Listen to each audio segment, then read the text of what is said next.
Πάμε τώρα σχέση από σχέση του αγώνα.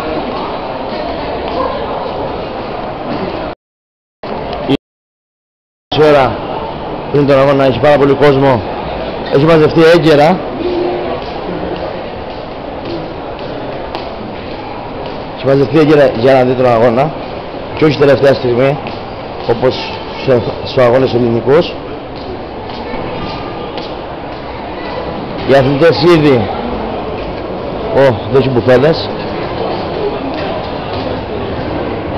Έχει μπουφέ εδώ πέρα για να πάνε οι αθλητές και στον αγώνα και στο ξενοδοχείο. Τι είναι αυτό εδώ? Αυτό πρέπει να είναι κοντά στις. Και πάμε τώρα να δούμε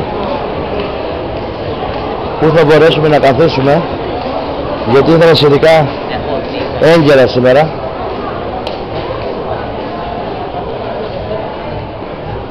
Εδώ σε λίγο θα είναι γεμάτο από αθλητές σε αυτό το μέρος, όπως ήταν εχθές. Sorry, please. Εδώ θα είναι γεμάτο αθλητές σε λίγο.